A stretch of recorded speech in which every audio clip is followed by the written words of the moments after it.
All right, here we go. Hello, everyone. My name is Dr. Marty Kotler. I want to thank you for watching this webinar on telehealth, billing and coding. The information I'm going to be sharing with you is in response to many chiropractors and integrated practices reaching out to us for assistance and guidance on telehealth coding and billing.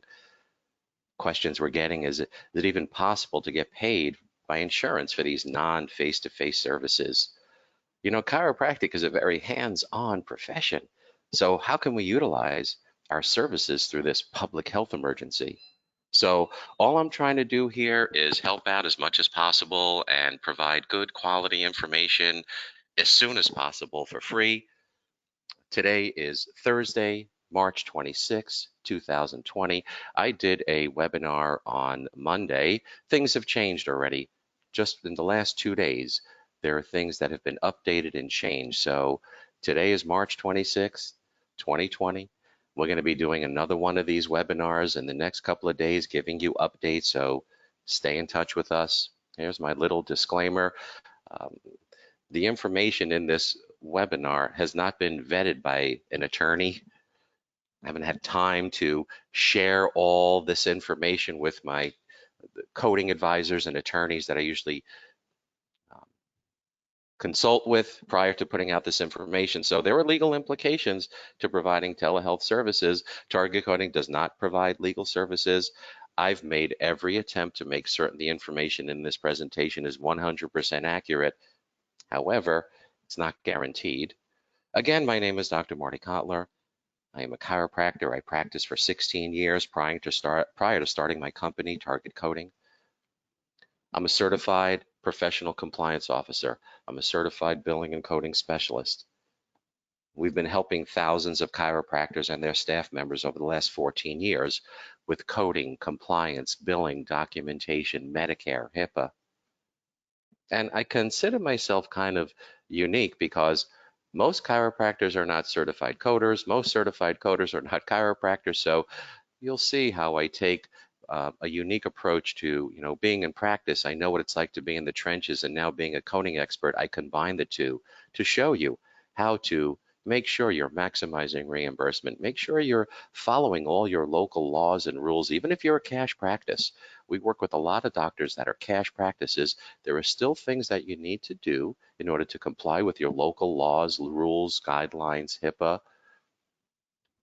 So we've been helping a lot of doctors over the years, billing, coding, documentation.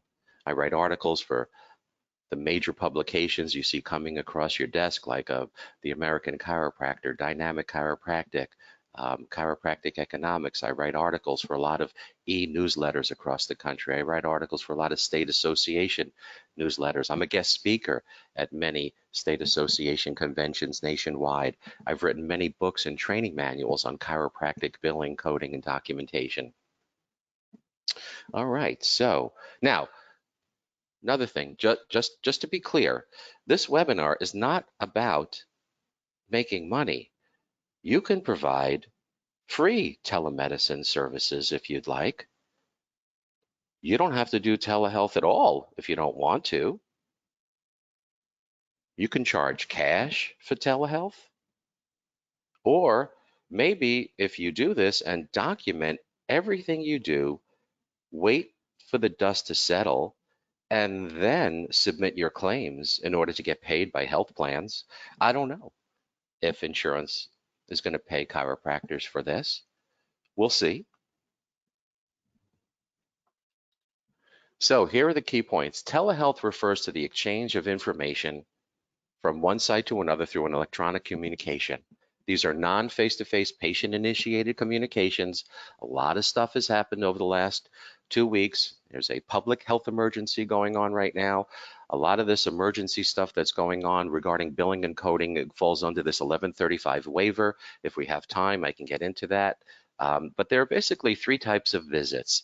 There are telehealth visits, e-visits, and virtual check-in visits. Let's start with telehealth visits. This is a visit that you have with the patient via the use of an interactive audio and video communication system, real-time communication. It's synchronous. Patients should be notified that third-party applications could have some HIPAA risks. So what we recommend is you put together a telehealth informed consent form, have your office manager or your HIPAA compliance officer in office create an informed consent form. If you don't have an advisor, a consultant, an office person that can create a form for you, we have one for you. I'm going to show you a sample in a few minutes. I recommend you show it to your malpractice insurance company.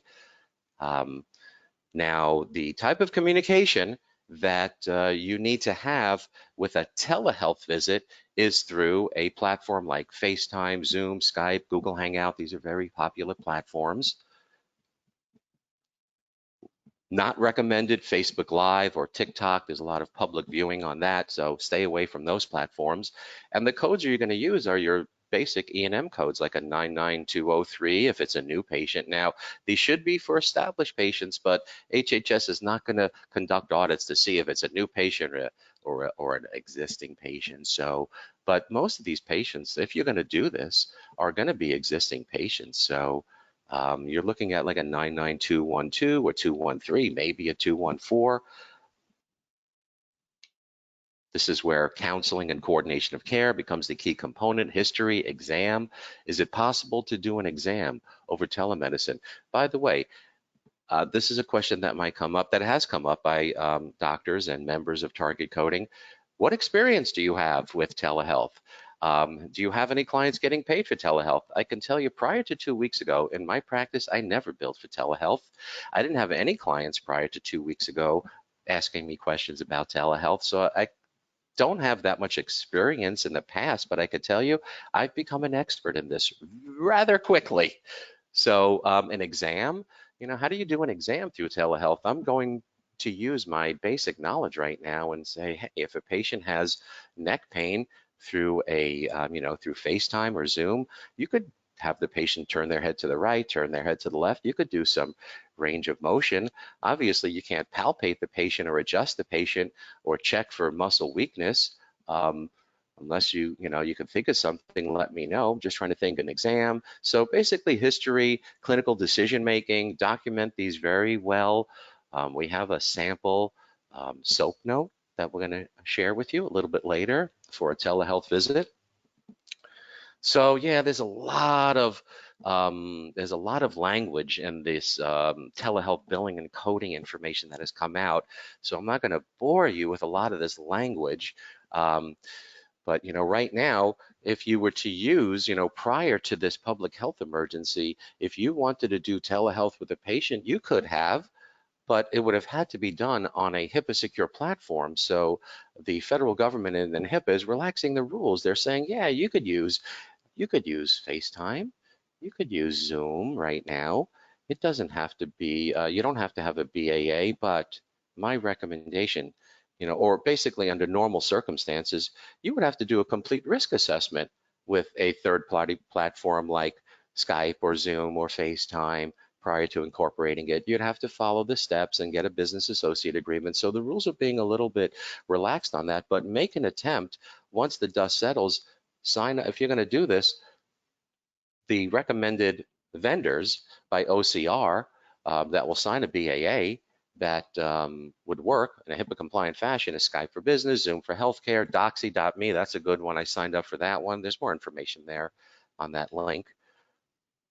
So here, there's a lot of, information here. Now, if you're going to do this, you're supposed to attempt to collect copays, deductibles, coinsurance, right? Well, the OIG came out with a statement saying they're not going to require providers to collect copays, deductibles.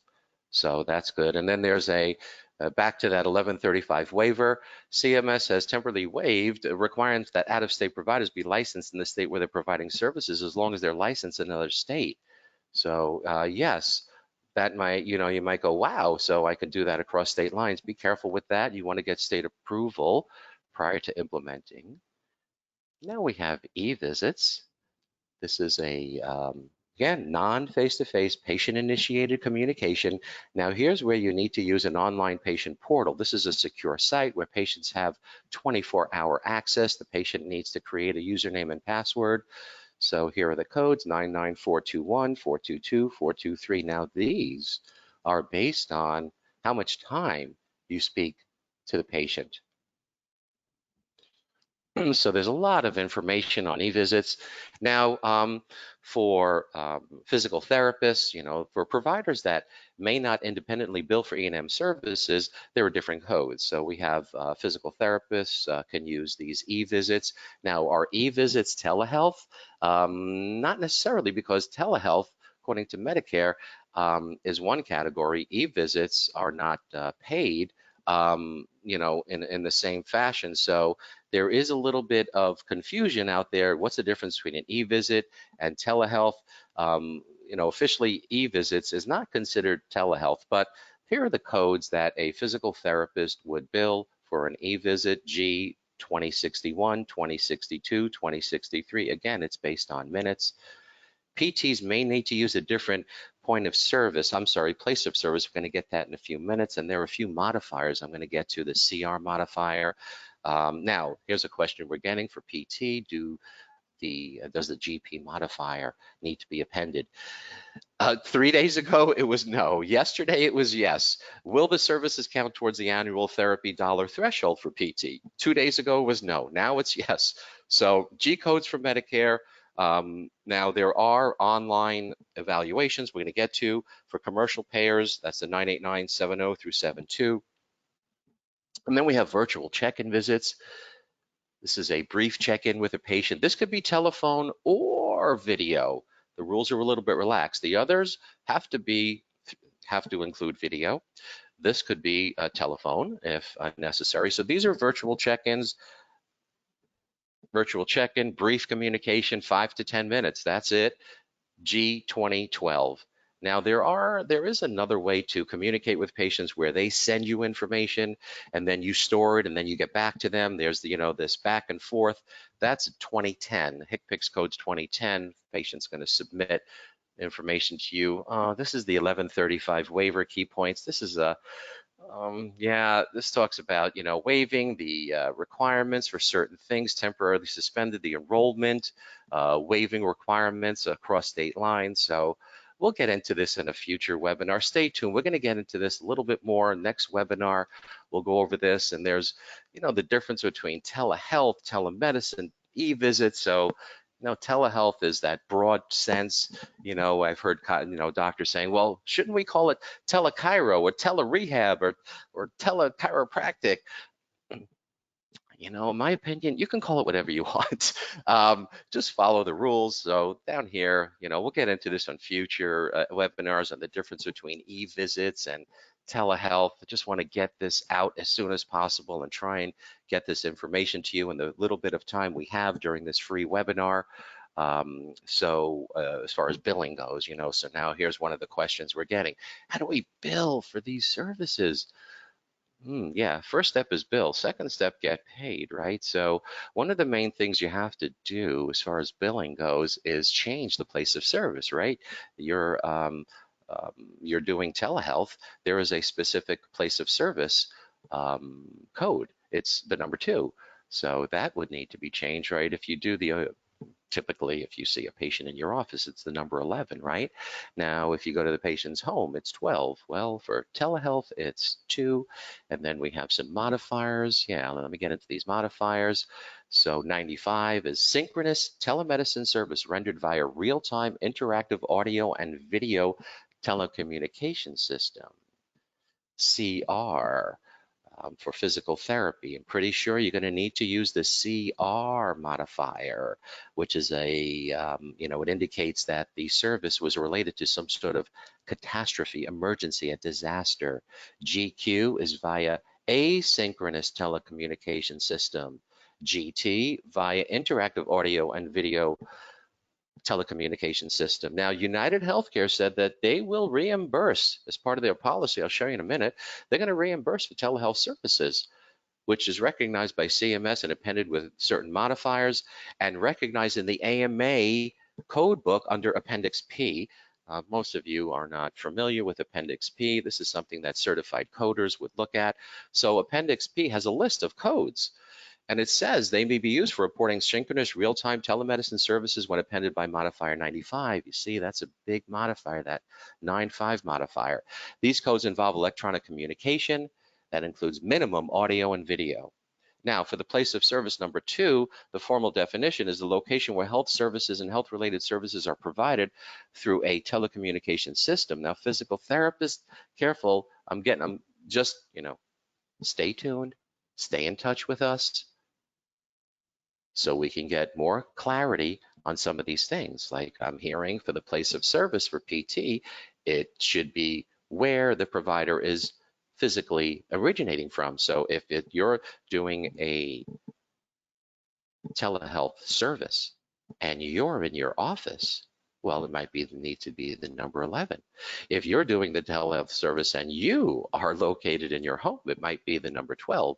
But in general, right now, until until you log into the next webinar, which will be in probably, I think we're doing a Facebook Live event later. I might have more information for you, or by tomorrow, I'm going to have updates for the place of service. And then you're going to see these terms synchronous and asynchronous, according to the American Telemedicine Association. That's that interactive. It's both directions, same time. Asynchronous.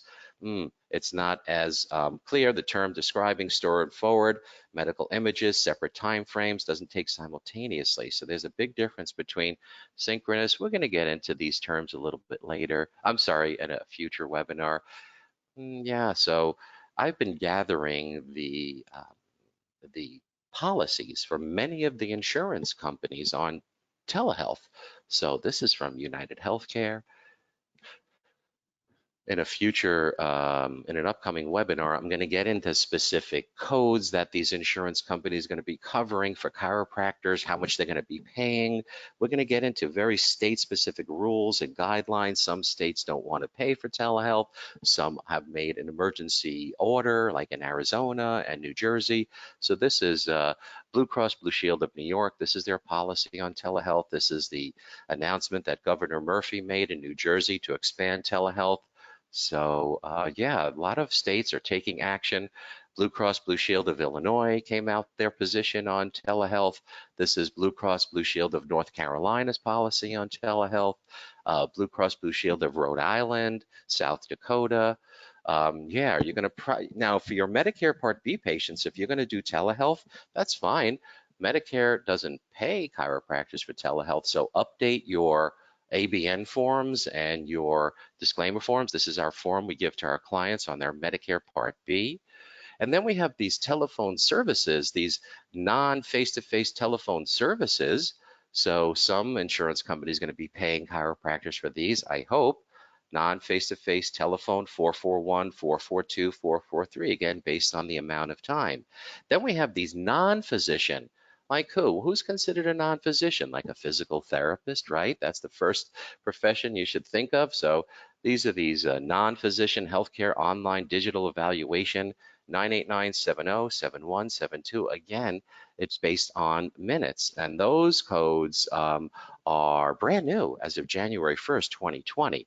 Then we have telephone services for non-physicians, 98966, 98967, 98968, again, based on the amount of time. All righty, so if you have time to put together an informed consent, or you could use hours if you'd like, get this to the patient before you provide the telehealth service. So if anybody wants this, just send an email to info@targetcoding.com and we'll send you that sample informed consent. Show it to your malpractice insurance company, or maybe your malpractice insurance company already has one for you. Now, this is another question we're getting. Dr. Kotler, what do we write? How do we document this? Again, you don't have to do telemedicine services. This is not for everyone. Now, the longer this goes on, I think the more interest doctors of chiropractic will have in doing this. I have many of my clients are seeing patients. Their offices are open. Their just volume is down. But some of my clients have had to shut their doors temporarily. One doctor is concerned that he might not be able to survive this. How long is this going to last? So my feeling is the longer this lasts, the more you're going to want to do telehealth services. So we've been getting questions from doctors, how do we document this? How is this going to work? What do we write? So We've put together a sample telehealth soap note for our clients, and we're giving it out to everybody. So if you want it, just let us know. We'll send it to you. And this is, this is what it looks like. A telehealth visit was initiated by the patient today. The patient verbally agreed to be treated in this remote fashion and also reviewed and signed our telehealth informed consent form. The patient is complaining of neck pain, upper back muscle tightness, tension, headaches. Patient feels these complaints are probably due to anxiety and stress from the corona health emergency. The patient does not have a sore throat or fever or shortness of breath. The patient stated she's been coughing more than normal. The patient has a history of upper back pain, neck pain, headaches, and was actively being seen for these conditions in this office prior to the coronavirus outbreak. The patient stated the neck pain is pretty bad. She gave it a pain scale of 8 out of 10. The patient was given a preliminary diagnosis, home care instructions, recommendations were made. Yeah, you can make recommendations through FaceTime, Zoom, Skype, right? Mr. Smith, I'd like you to put ice on it, use it for, 10 minutes on, then an hour off. Mrs. Anderson, I'd like you to do some stretches. Remember that brochure that I gave you? Do you still have it? Yeah, why don't you do some stretches? Hey, Mrs. Thompson, I recommend you put heat on there and let's follow up in a week. Mr. Williams, I think you should just rest so you're giving recommendations. The patient was given the opportunity to ask questions and all the questions were answered.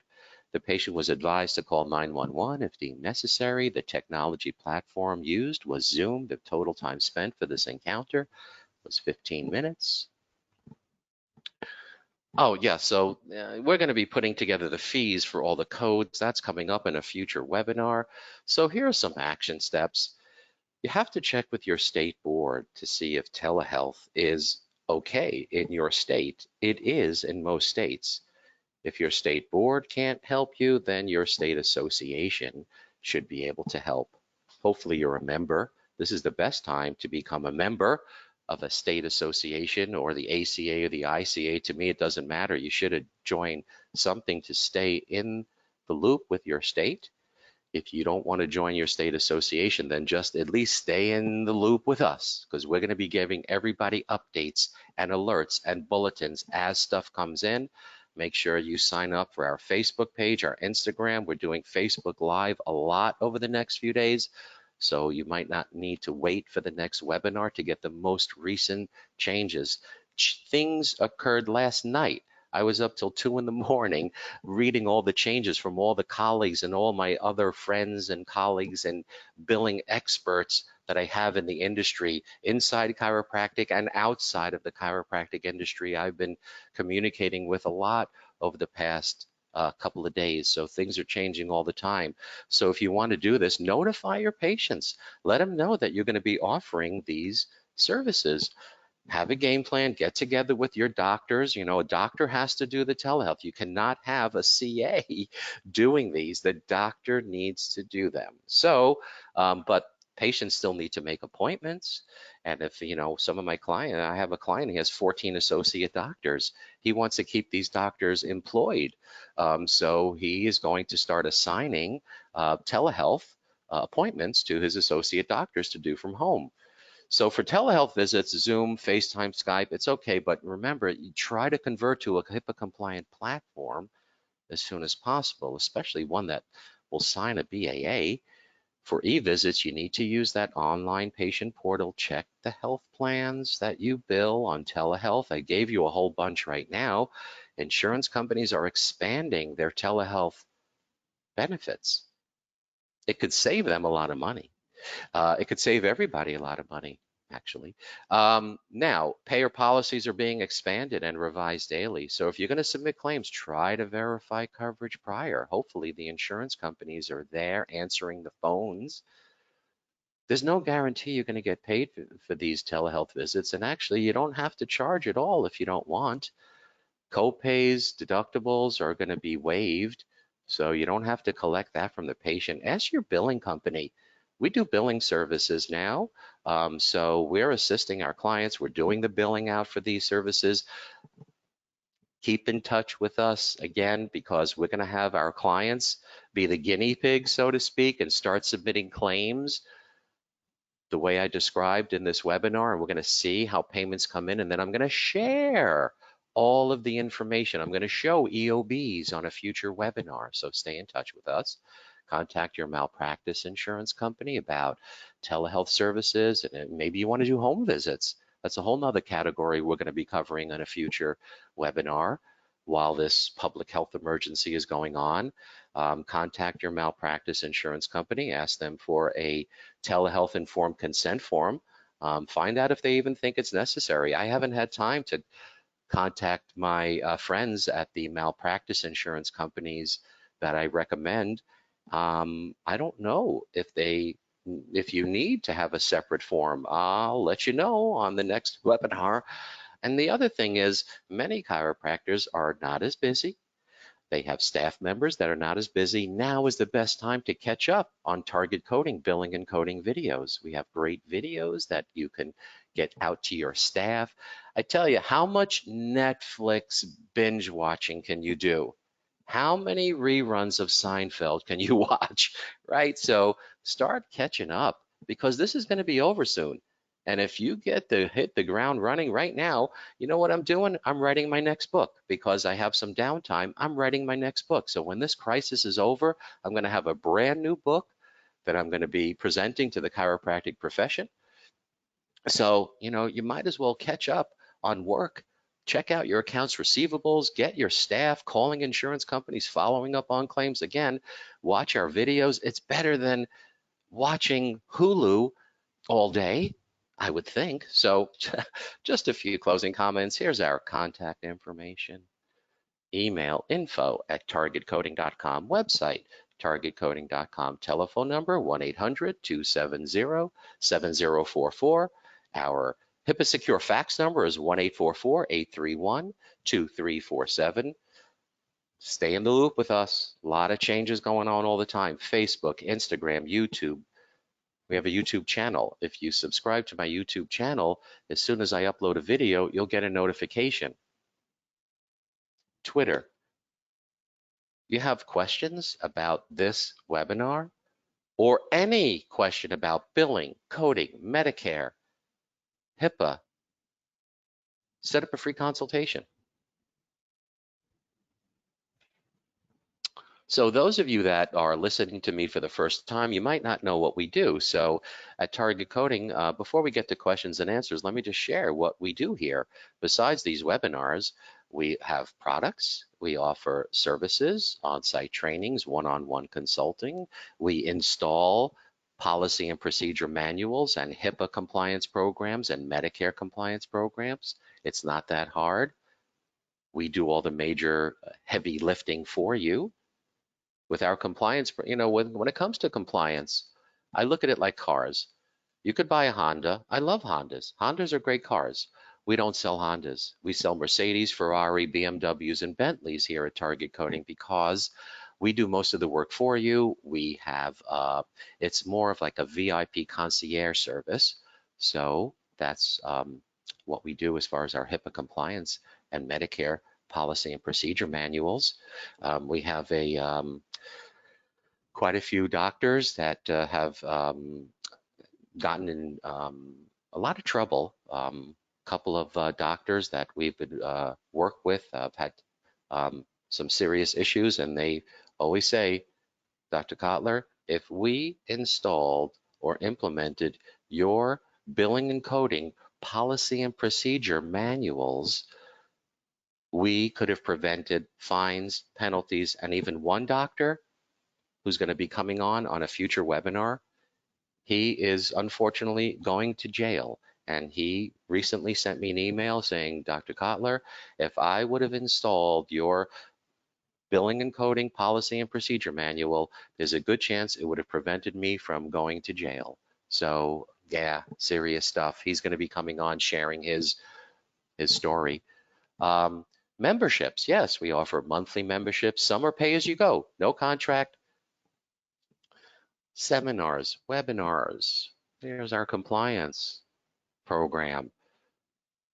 HIPAA, OIG, OSHA, $199 a month. We do all the heavy lifting.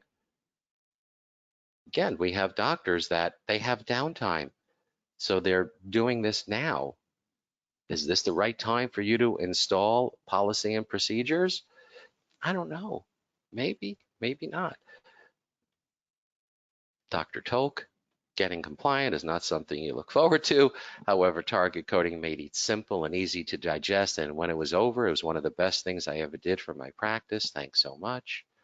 We can give you the names of tons of doctors if you want to call them and talk to them about our services and products. There's another testimonial. Target coding offers a CA bootcamp.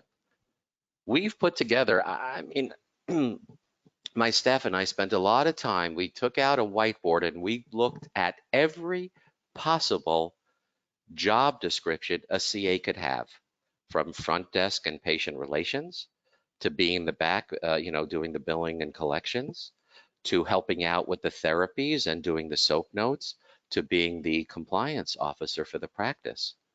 We feel that we've covered every possible job description. We've put it into 4 modules. Each module has 2 parts, so it's a total of 8 classes. They go on every Thursday on an ongoing basis.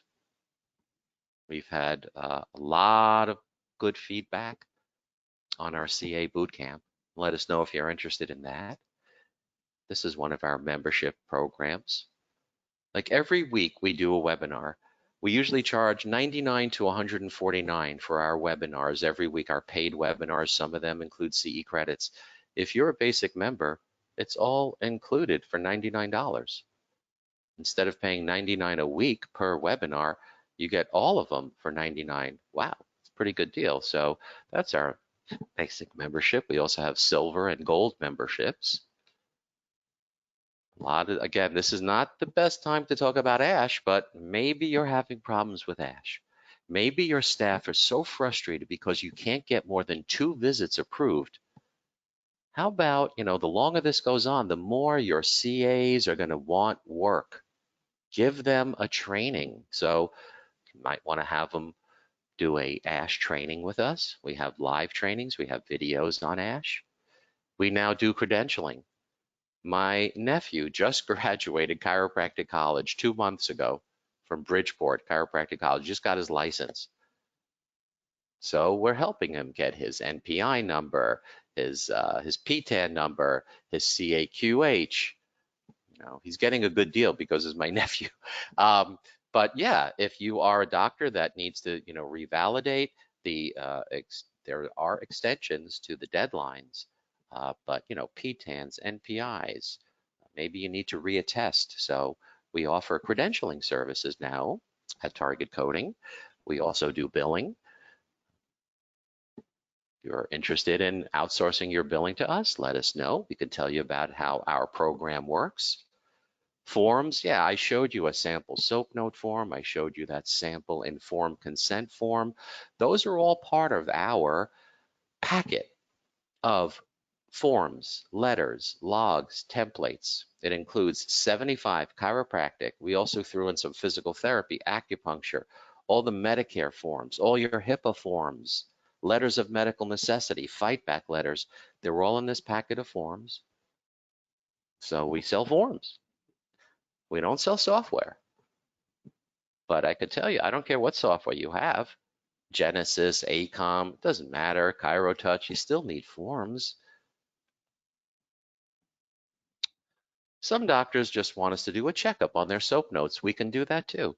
We have a 5-chart review checkup. We scrub them. We take a look at what you're doing. We tell you what's good, what's bad, and then you're on your way. Videos. Yeah, I mentioned our videos. We have 11 videos that we sell. Good time to catch up. We've had to put a pause on our seminars. 6 of my next seminars have been canceled or postponed due to this COVID-19 public health emergency. So putting a little pause on live seminars. And here are our compliance manuals. All right, so again, I want to thank everybody for attending. Here's my contact information. Let's go over to questions and answers and see what has come in.